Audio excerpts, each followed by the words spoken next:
Alhamdulillah, assalatu wassalamu ala rasulillah wa ala alihi wa ashabihi wa man tabi'ahum bi ihsanin ila yaumiddin. Asyhadu an la ilaha illallah wa asyhadu anna Muhammadan abduhu wa rasuluh. Allahumma salli ala Muhammadin wa ala ali Muhammad kama sallaita ala Ibrahim wa ala ali Ibrahim wa barik ala Muhammad kama barakta ala Ibrahim wa ala ali Ibrahim fil alamin innaka Hamidum Majid.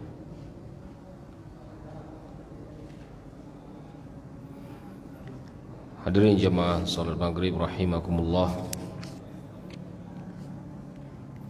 Lanjutkan pembahasan kita di kitab Bulughul Maram. Dan minggu kemarin kemarin kita telah membahas hadis Jabir bin Abdullah. Dia berkata, ataqa rajulun minna 'abdan lahu an duburin. Ada seorang laki-laki di antara kami yang memerdekakan budak. Walam yakun lahu mal, dan dia tidak mempunyai harta kecuali budak itu. Maka di sini dikarenakan hukum syar'i Islam yang 100% itu tidak ada, dan jihad atas nama Allah Subhanahu wa taala itu tidak ada yang mendirikan, ya, maka tidak ada budak di zaman kita ini. Pembantu dan yang lainnya itu tuh bukan budak, itu orang merdeka semua, ya, itu orang merdeka. Bahkan Islam itu menjadikan memerdekakan budak itu sebagai kafaroh kubro. Kafaroh kubro itu artinya tebusan ketika seseorang itu melakukan sebuah kesalahan. Contohnya apa? Contohnya ketika dia menyetubuhi istrinya di siang hari bulan Ramadan. Salah satu hukumannya apa? Memerdekakan budak. Itu hukumannya. Kalau dia tidak mampu maka dia berpuasa. Kalau dia tidak mampu maka dia memberi makan. Nah, ini artinya memerdekakan budak di dalam Islam itu juga memiliki nilai yang sangat tinggi, besar. Ya. Maka di sini ada seorang laki-laki memerdekakan budak. Dia ingin bersedekah sebelum meninggalnya dia. Ya. Andubur. Andubur itu artinya dia membuat akad dengan budak itu, kalau aku meninggal engkau merdeka. Ya. Tapi dia tidak mempunyai harta apapun. Tuannya tidak mempunyai harta apapun. Maka ketika itu Rasulullah SAW mendengarkan dan dijuallah budak itu. Dijual budak itu, dan kemudian hartanya diberikan kepada ahli waris dari laki-laki yang memerdekakan. Dalam riwayat Rasulullah SAW membantu laki-laki ini. Artinya apa? Rasulullah SAW menawarkan siapa yang ingin membeli budak ini kemudian bersedekah dan dibebaskan. Ketika dia dibebaskan nanti dimerdekakan, ada hukum namanya maula. Maula itu budak yang kita bebaskan. Maka hukum dia itu seperti keluarga kita di dalam nasab. Hukum dia, hukum budak itu tadi, ketika kita bebaskan dia, hukum dia itu seperti keluarga kita di dalam nasab. Ya, seperti keluarga kita di dalam nasab. Maka Rasulullah SAW menawarkan siapa yang ingin membeli budak ini, dikarenakan sayyidnya, tuannya tidak mempunyai harta. Ya, maka di sini Rasulullah SAW sebagai khalifah, Rasulullah sebagai khalifah membuat akad atas harta rakyat. Paham enggak? Kuulangi ya.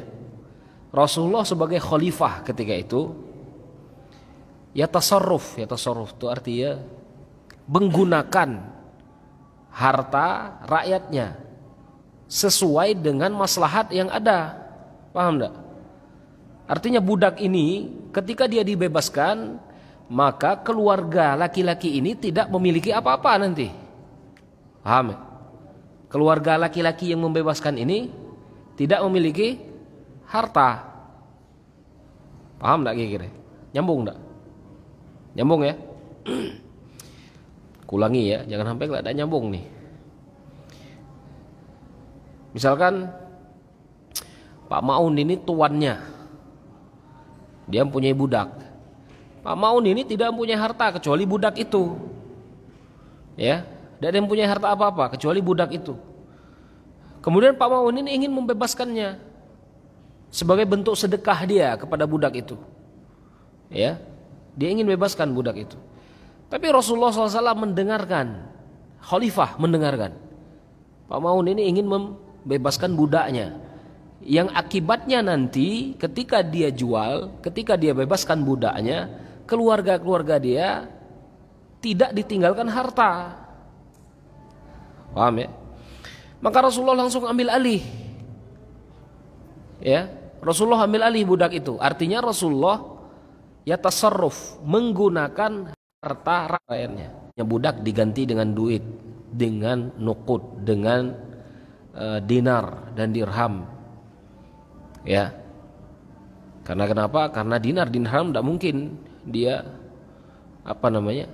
dia bebaskan, dia merdekakan. Dan kalaupun dia ingin menyedekahkan dinar dan dirham itu, dia hanya mempunyai hak untuk bersedekah sepertiga dari hartanya.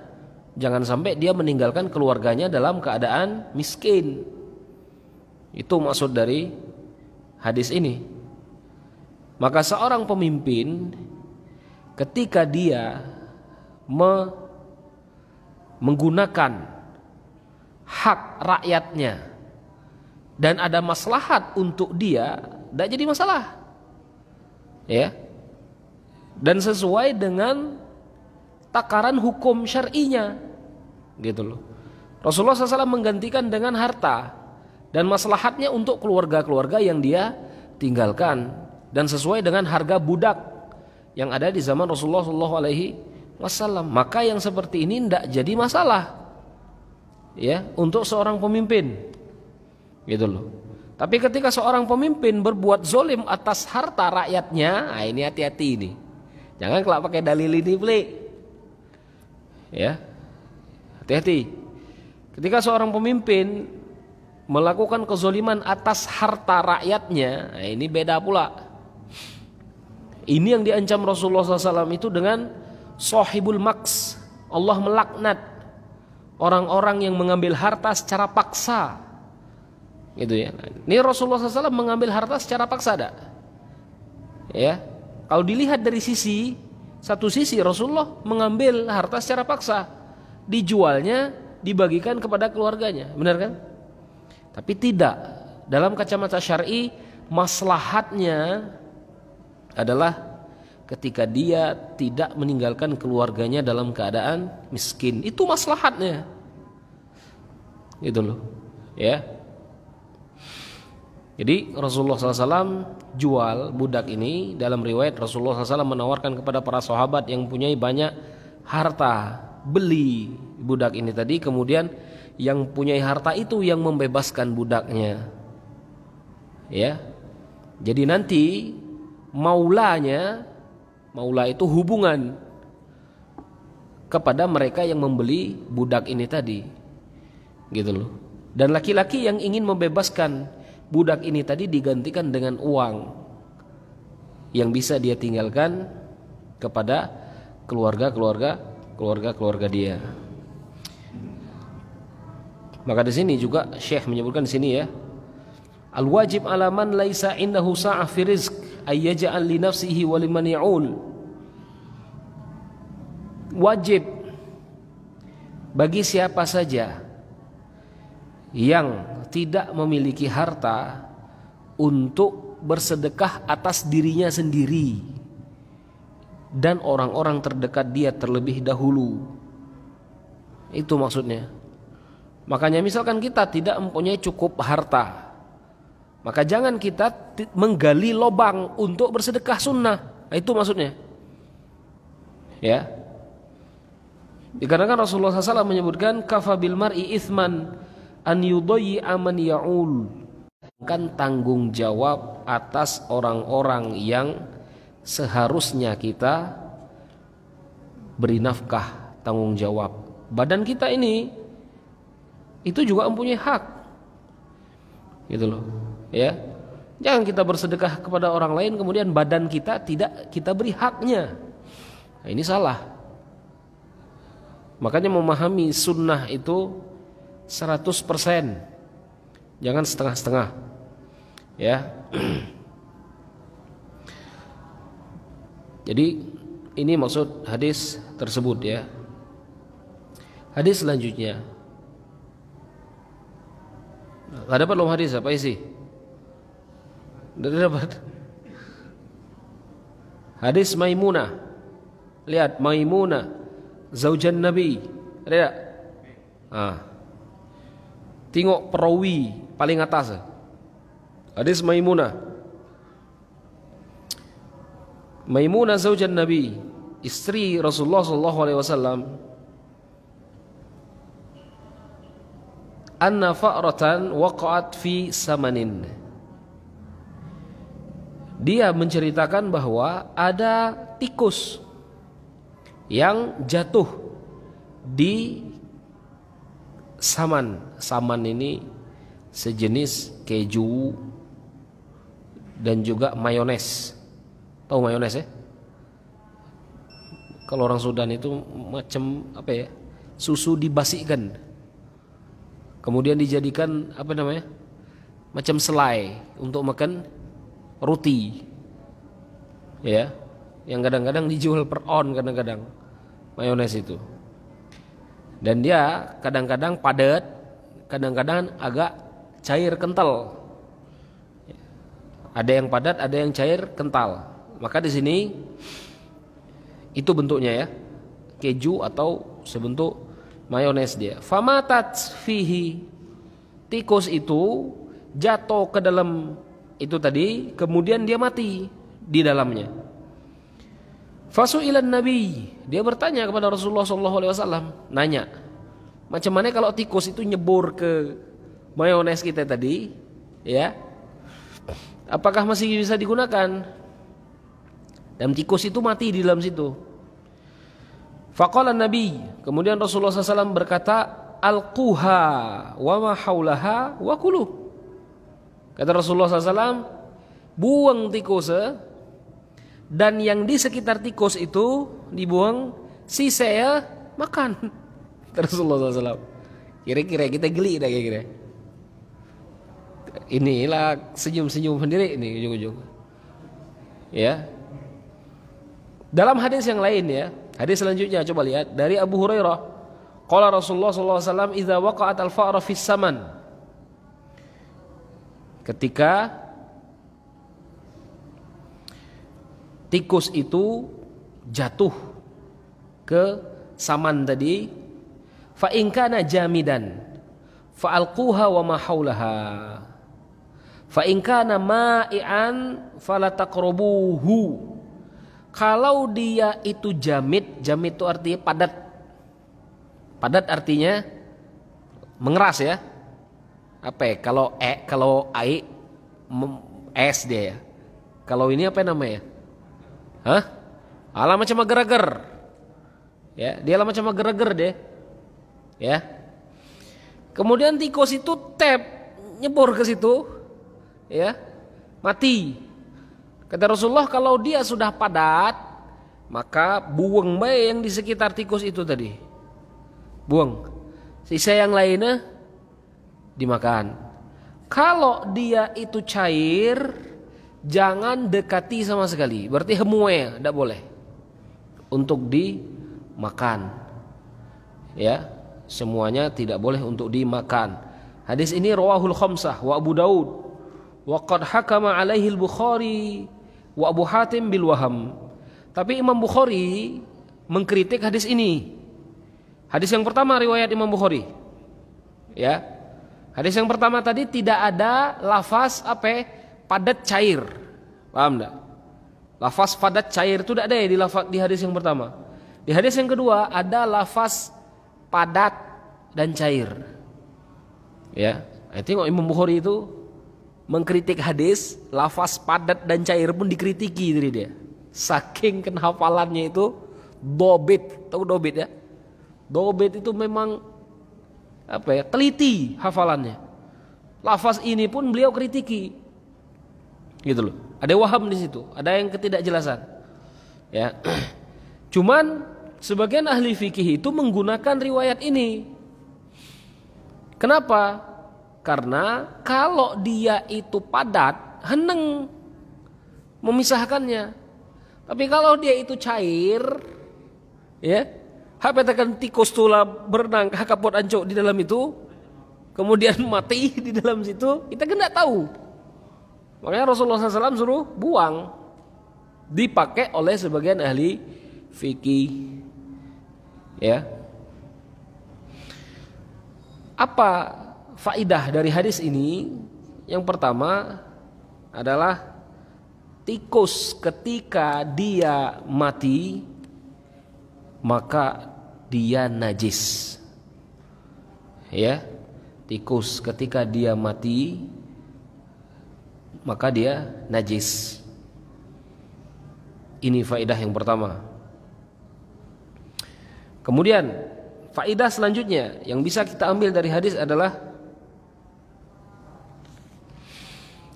sunnah bagi kita ketika kita meninggalkan makanan ataupun sesuatu yang ingin kita konsumsi, maka lebih baik kita tinggalkan dia dalam keadaan tertutup. Ya, tertutup. Ini sunnah yang kedua. Karena kenapa? Dalam hadis itu ketika kita buka makanan itu ditakutkan ada wabak. Wabak ini tahu ya? Penyakit. Nah, penyakit-penyakit itu disebabkan oleh binatang-binatang fasik. Apa contohnya? Tikus ini. Contoh yang lain, cicak. Coba cicak itu di tempat cuci piring. Banyak enggak kira-kira? Banyak. Atas meja kita makan, enggak ada dibuka. Ada enggak cicak di situ? Ada cicak di situ. Itulah binatang-binatang fasik yang membunuhnya pun mendapatkan pahala. Apa kata Rasulullah? Barang siapa yang bisa memukul cicak itu dengan 1 kali pukulan, maka dia mendapatkan berapa? 100 kebaikan. Ya. Kalau niat melakukan hadis ini, macam haro bunuh cicak itu. Cicak itu macam dipada. Ya. Aku pun merasakan seperti itu. Menteng ada demu hapulidi, cicak itu betamun malam-malam di kedapuk ya. Tapi kalau kumi sapu lidi, dak deh dia. Tak apa-apa yang bisa cicak ini. Ya. Kau sengaja kumi sapu lidi dari kamar. Hendak melasa, kan? Asa kumi sapu lidi dari kamar ke dapur, dak deh dia. Ya. Tapi kalau dak demu senjata tadi itu, ada terus deh. Inilah cicak. Makanya cicak ini termasuk binatang fasik yang diceritakan Rasulullah SAW ketika Nabi Ibrahim itu dibakar. Cicak ini yang tukang hebu arengnya. Ya, ini cicak. Makanya faidah dari hadis ini juga mengajarkan kepada kita kalau makanan itu belum kita sentuh ataupun kita meninggalkan makanan di suatu tempat, tutup makanan itu. Ya. Kemudian di sini perkataan ya, qala al-Hafiz Imam Ibnu Hajar berkata, dikiaskan dengan makanan-makanan yang lain itu boleh bab ini. Dikiaskan dengan makanan-makanan yang lain. Contohnya apa? Misalkan tikus itu jatuh ke dalam beras kita ya misalkan. Ya, mati. Ya sudah buang yang dekat dia itu. Ya, Kemudian bagian-bagian bawah itu jangan dibuang semua. Baca mubazir juga. Ya. Tapi ketika tadi tuh tinggal keyakinan kita ya. Ada yang orang itu memang segeli-geli ya. Pokok salah ada tikus itu ndak dege buang habis. Ada yang tipenya seperti ini. Ya. Tapi ada tipe orang itu yang memang dia menyesuaikan keadaannya dengan kondisi hadis. Pokok hadis macam ini. Nah, dia ingin mengamalkannya. Ya sudah dibuang di sekitar tempat yang meninggal itu. Bukan meninggal, yang mati itu. Yang tikus mati itu. Sisanya kemudian dikonsumsi, digunakan, gitu loh, ya. Dan kalau misalkan dia itu barang cair, ya, barang cair, minyak, misalkan ya, kemudian apa ya, air, ada cicak, misalkan tap, cicak meninggal di atas di atas kolam boleh bak mandi kita. Apakah kita kurasai semua ya? Macam mana kira-kira? Dikurasa beza? Dikurasa? Dak? Hah? Macam mana kira-kira fikih? Kalau ada misalkan tikus jatuh ke dalam bak, kurasa? Kuras? Tengok ijtihad gila beda-beda ini, ya. Dalam hukum fikihnya, ketika dia lebih dari 2 kullah, tidak usah dikuras, buang baik tikosa. Ya, kalau dia sudah lebih dari 2 kullah, maka sudah, tidak perlu dikuras. Hah? Berapa liter kemarin? Kita kan enggak? 60 kali 60 kali 60. Berapa itu? 60 cm kali 60 cm kali 60 cm. Sekitar 200 itulah liter. Ya. Itu 2 kullah. Jadi kalau air lebih dari 2 kullah, mutafak ini ya. Kalau lebih dari 2 kullah, air itu tidak ada berubah bau, tidak ada berubah warnanya, tidak ada berubah rasa ya. Berani ngerasa ya. Ya, berani tapi mendak berani jangan, langsung sakit, ku jamin aku. Menurang tak ada berani jangan. Pokok. Kalau baunya, rasanya, kemudian warnanya tak ada berubah, buang baik tikosa. Airnya digunakan. Ya, airnya digunakan. Tapi kalau misalkan tikus itu habis perang kan kucing misalkan. Ya, ada luka. Misalkan ya. Nyebor kai. Warna air itu berubah. Ya. Jadi agak-agak kepo mira gara-gara darah tikus tadi. Dibuang enggak ya? Buang men ini. Ya, walaupun air itu lebih dari 2 kullah. Ya, walaupun air itu lebih dari 2 kullah. Kalau pemakan kujamin menurang kita pasti tidak dimakan lagi. Kalau orang kita ya. Tapi kalau orang Afrika agak dimakan. Ya, kalau kawan-kawan kami di di Sudan itu agak dimakan. Ya. Karena memang mungkin ya beda ini ya.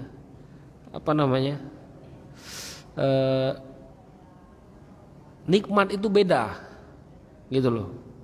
Ya, mungkin kita ngerasa di pacak melipulik menurang tuh mungkin tidak ada pacak gitu loh ya. Bahkan nih ya, anak punya teman di kamar itu dia pacak muat minyak dari lemak-lemak daging itu, lemak-lemak daging kurban itu dia pacak muat minyak dari situ dan dia gunakan itu untuk goreng telur.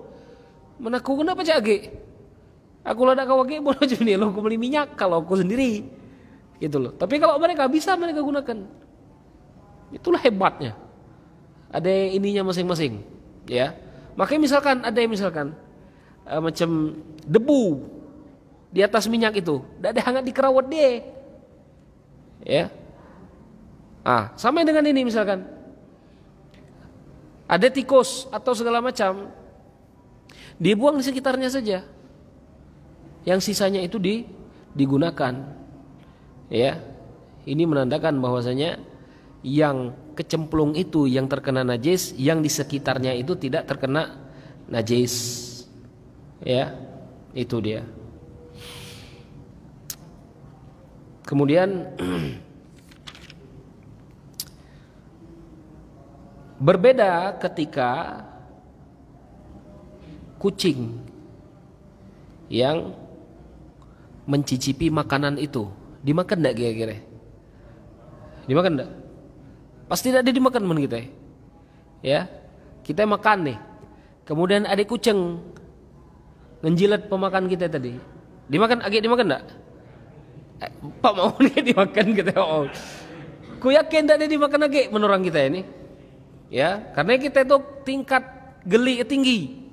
Tapi Rasulullah SAW itu menyebutkan ya, ketika apa namanya, ada kucing ya yang menjilat bejana, ya, apakah bisa untuk digunakan air itu tadi?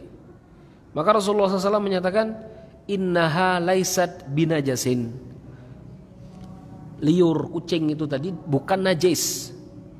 Wa innaha min at-tawafina wa tawafat.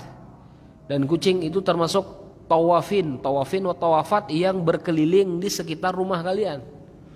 Artinya memang binatang rumah dia itu. Ya. Tapi kataku tadi itu tergantung zauk kita, tergantung rasa kita. Ya. Kira-kira aman beda, mendak ada aman, kira-kira usah dimakan, mendak ada aman. Ya. Menaman tidak usah dimakan. Tapi kataku tadi Rasulullah SAW menyebutkan liur mereka itu tidak najis. Tapi kalau kencingnya najis tak? Najis. Ya, kencing kucing itu najis bil ittifaq. Semua mazhab kecuali sebagian mazhab Imam Malik yang menyebutkan kencing kucing itu tidak najis. Hadis ini digunakan untuk liur, maka liur tidak dikiaskan dengan kencing. Ya. Liur tidak dikiaskan dengan kencing.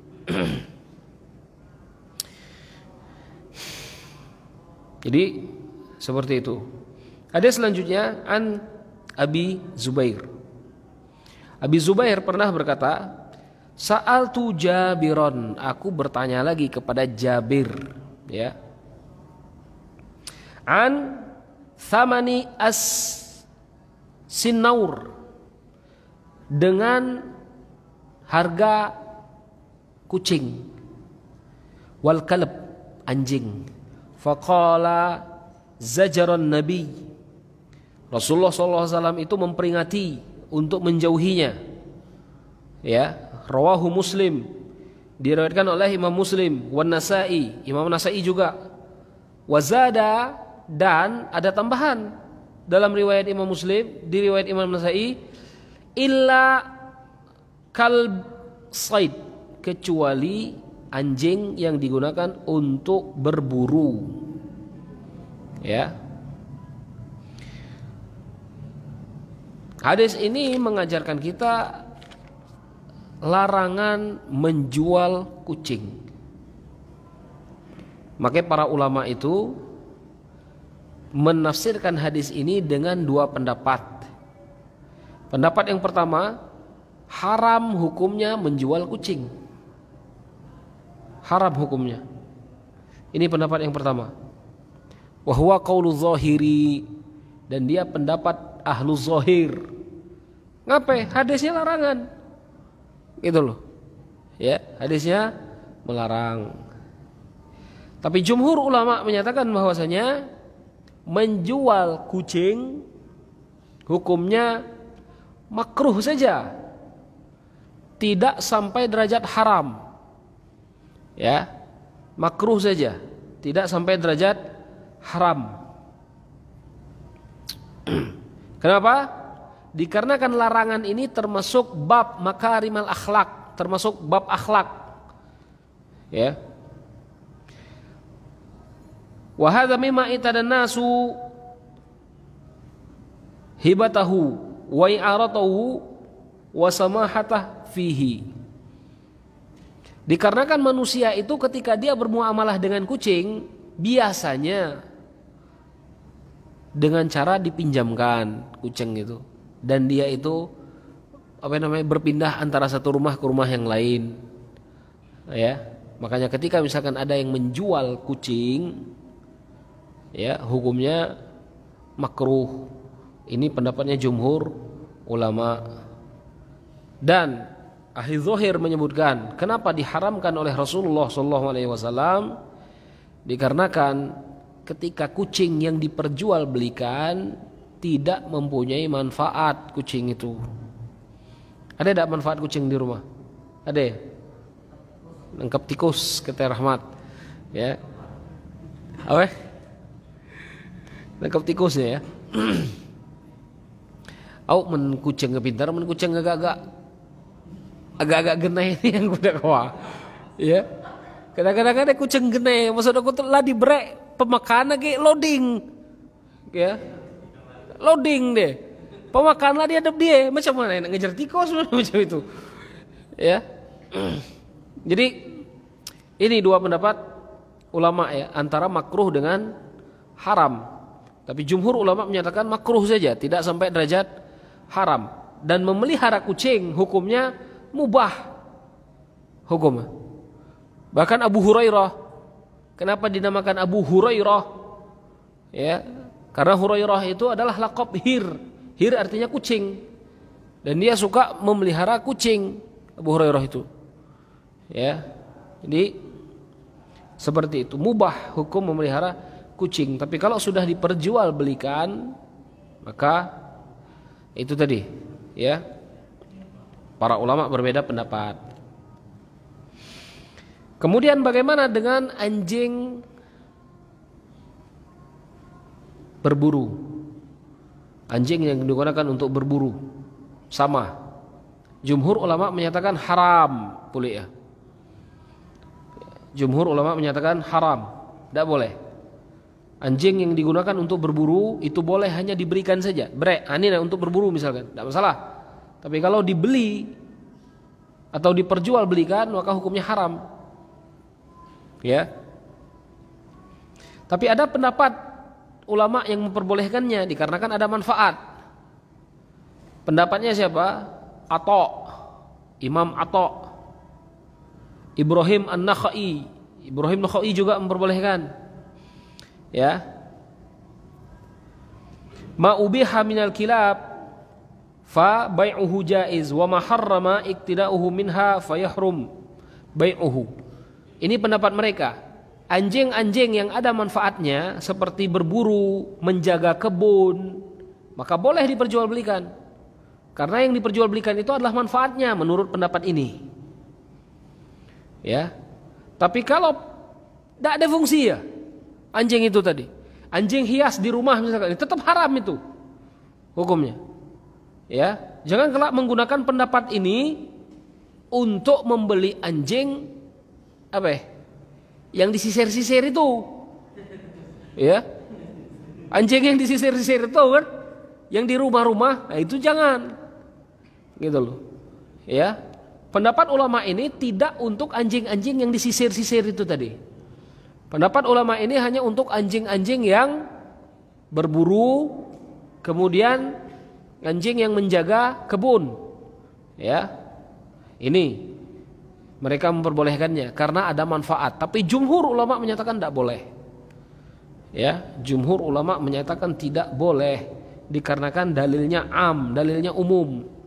Rasulullah SAW melarang untuk mengambil harga dari anjing.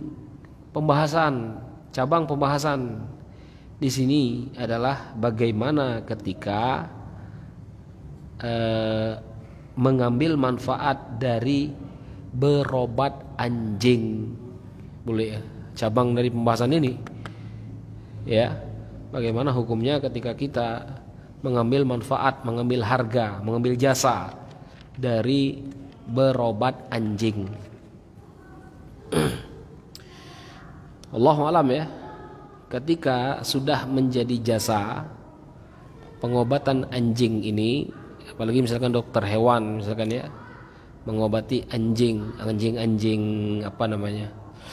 anjing hiasan di rumah, diobati apa segala macam. Apa hukumnya? Ketika mengobati, maka para ulama menyebutkan mubah saja untuk diobati anjing yang sakit misalkan. Karena kenapa? Karena mengobati anjing itu termasuk bab berperilaku baik dengan sesama makhluk. Rasulullah SAW pernah diriwayatkan oleh Imam Al-Bukhari, ya, ketika ditanya apakah berbuat baik kepada sesama makhluk binatang itu juga mendapatkan pahala? Iya, kata Rasulullah SAW. Dan juga Imam Bukhari pernah meriwayatkan hadis yang menceritakan ketika ada seorang perempuan yang zina, kemudian dia bertaubat dengan satu amalan. Apa amalannya? Memberikan anjing minum. Ya, memberikan anjing minum. Anjing itu sudah kehausan dan dia beri anjing itu minum, dan dengan amalan itu dia berniat bertaubat kepada Allah Subhanahu wa taala. Tapi jangan gunakan hadis ini untuk berzina. Paham? Paham ya? Jangan kalau mentang-mentang ada hadis ini, malam berzina, pagi-pagi meraih anjing minum. Nah, ini halal. Ini halal memahami hadisnya. Ya. Jadi hadis ini Rasulullah SAW menceritakan bahwasanya sekecil apapun amalan baik kita yang kita lakukan ikhlas karena Allah Subhanahu wa taala, maka itu bisa menjadi pemberat timbangan. Ya, menjadi pemberat timbangan. Kemudian bentuk perbuatan kebaikan tadi dengan anjing tadi, nah itu yang menjadi landasan para ulama-ulama kita itu memperbolehkan memberikan pengobatan kepada anjing. Ya, memberikan pengobatan kepada anjing tadi, dan upah yang diambil dari itu juga boleh. Ya, upah yang diambil dari itu juga boleh. Adapun misalkan kalau anjing itu anjing peliharaan orang non muslim yang ditaruh di rumah, maka dosa memeliharanya itu kembali kepada pemiliknya, bukan kepada dokter. Dokternya itu cuman membantu dikarenakan dia itu sakit. Itu ya, bantu dia itu sakit, gitu loh. Maka itu perkataan para ulama ya.